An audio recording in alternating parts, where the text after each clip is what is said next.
अस्सलाम वालेकुम students, welcome to zoology with Amna. तो आज हमने स्टडी करना है nervous system, sensory structures and excretory system in gastropods.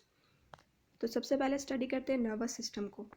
तो the nervous system of 3 pairs of ganglia की फॉर्म में हमारे पास होता है। अब ये 3 पेयर्स ऑफ गैंग्लिया, ये 6 गैंग्लिया कहाँ पे, इनकी लोकेशन क्या है? इनकी लोकेशन है हेड, फुट और विस्टल मैस। यानी जो हेड रीजन में, जो यहाँ पे फुट रीजन में होंगी उनको हम पेडल गैंग्लिया का नाम दे रहे हैं। इसके अलावा यहाँ पे हेड के रीजन के अंदर भी गैंग्लिया प्रेजेंट है और इसके अलावा पीछे विस्टल मैस के अंदर भी 2 जो है वो विस्टल मैस के अंदर प्रेजेंट है, 2 ही यहाँ पे पेडल गैंग्लियन है और 2 ही यहाँ पे हेड रीजन के अंदर प्रेजेंट है। और इसके बाद वो दूसरा पॉइंट पे क्या कह रहे हैं कि evolution resulted in untwisting of nerves, कि जैसे हमने टॉर्शन के प्रोसेस में पढ़ा कि टॉर्शन के प्रोसेस में पहले जो एंसेस्ट्रल गैस्ट्रोपोड्स हैं, एंसेस्ट्रल गैस्ट्रोपोड्स में क्या हो रहा था कि नर्व्स भी ट्विस्ट कर रही थी जैसे ही टॉर्शन हो रही थी। लेकिन मॉडर्न गैस्ट्रोपोड्स में क्या हो रहा है, एवोल्यूशन होने की वजह से जो नर्व्स हैं वो ट्विस्ट नहीं कर रही, हालांकि ऑर्गेनिज्म के अंदर अभी भी टॉर्शन होती है।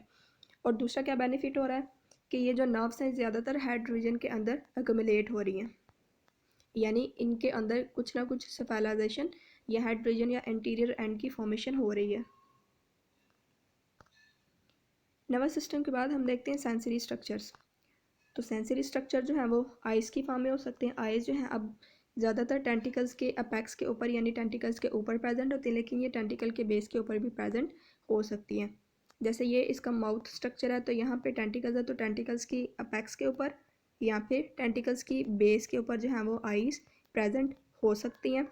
ठीक है, अब ये जो आइज़ हैं ये 2 टाइप्स की हो सकती हैं। हो सकता है ये सिंपल फोटो रिसेप्टर्स हो, मतलब इनका काम सिर्फ और सिर्फ लाइट और डार्क में डिफ्रेंशिएट करना हो, या फिर ये लेंस और कोनिया भी कंटेन कर सकती हैं। अगर इनके पास लेंस और कोनिया भी प्रेजेंट होगा तो इसका मतलब है ये कलर में भी डिफ्रेंशिएट कर सकती हैं और इमेज भी बना सकती हैं। इसके बाद स्टैटोसिस्ट भी इनके पास प्रेजेंट होता है। स्टैटोसिस्ट जो होता है अब यहाँ पे वो फुट रीजन के अंदर प्रेजेंट होता है। अब स्टैटोसिस्ट का स्ट्रक्चर है, स्टैटोसिस्ट जो है एक रिसेप्टर है जिसका काम क्या होता है कि बैलेंस को मेंटेन करना, ऑर्गेनिज्म के बैलेंस को मेंटेन करना स्टैटोसिस्ट का काम होता है। इसके बाद ऑस्फेरिडिया, ऑस्फेरिडिया भी अब सेंसरी स्ट्रक्चर है, असल में ये कीमो रिसेप्टर है। और ये जो कीमो रिसेप्टर है ये मेंटल कैविटी की एंटीरियर वाल यानी यहाँ पे जो है वो प्रेजेंट होगा। ठीक है, अब ये जो ऑस्फेरिडिया इसका क्या काम होगा, इसका काम होगा वाटर करंट्स के अंदर यानी वाटर की वेव्स के अंदर जितना भी फूड मटेरियल प्रेजेंट है, माइक्रोस्कोपिक पार्टिकल्स प्रेजेंट है, उनको डिटेक्ट करना।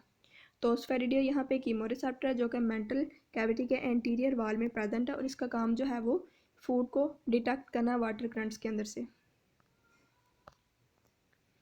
इसके बाद हम देखते हैं इसका एक्सक्रीटरी सिस्टम। तो जो एक्सक्रीटरी सिस्टम है वो सिंगल नेफ्रीडियम की फॉर्म में प्रेजेंट है। और अब ये जो नेफ्रीडियम है ये बाकी ऑर्गेनिज्म से जो है वो काफ़ी ज़्यादा डिफरेंट है। वो इस तरह से डिफरेंट है कि इसका जो नेफ्रीडियम है वो एक सिंगल सैक की फॉर्म में होगा और उस सैक की जो वाल्स हैं वो काफ़ी ज़्यादा हाईली फोल्डेड होंगी। इस तरह से फोल्डिंग होगी इस सैक की वाल और इसको हम नाम दे रहे हैं नेफ्रीडिया का। अब इस नेफ्रीडिया की लोकेशन क्या है? ये नेफ्रीडिया जैसे हम कहते हैं कि इसमें गैस्ट्रोपोड्स के अंदर सिलोम तो प्रेजेंट है, लेकिन सिलोम सिर्फ हार्ट के अराउंड प्रेजेंट है। तो फॉर एग्जांपल ये हार्ट है, तो हार्ट के अराउंड जो सिलोमिक कैविटी बन रही है उसको हम पेरिकार्डियल कैविटी बोल रहे हैं। ठीक है, तो यहीं पेरिकार्डियल कैविटी के पास ही यहाँ पे नेफ्रीडियम का स्ट्रक्चर प्रेजेंट है।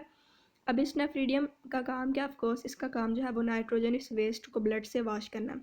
तो जो ब्लड वेसल्स इसके अंदर से आएंगी और इसके अलावा जो यहाँ पे सिलोम में जितना भी नाइट्रोजनस वेस्ट पड़ा हुआ उसको सेलेक्टिवली एब्जॉर्ब करेगा और इस तरह एब्जॉर्ब करने के बाद यहाँ से एक डक्ट इसको लीड करेगी जो नेक्स्ट मेंटल कैविटी के अंदर ओपन होगी। तो इस तरह जो है वो नाइट्रोजनस वेस्ट ऑर्गेनिज्म की बॉडी से रिलीज हो जाएगा।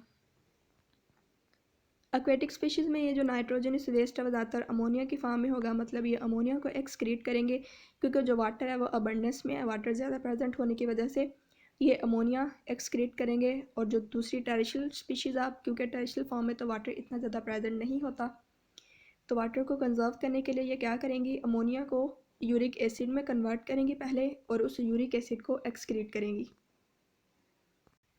स्टूडेंट्स ये था आज का लेक्चर। अगर आपका इसमें से कोई क्वेश्चन है या कन्फ्यूजन है तो आप मुझे कमेंट में पूछ सकते हैं।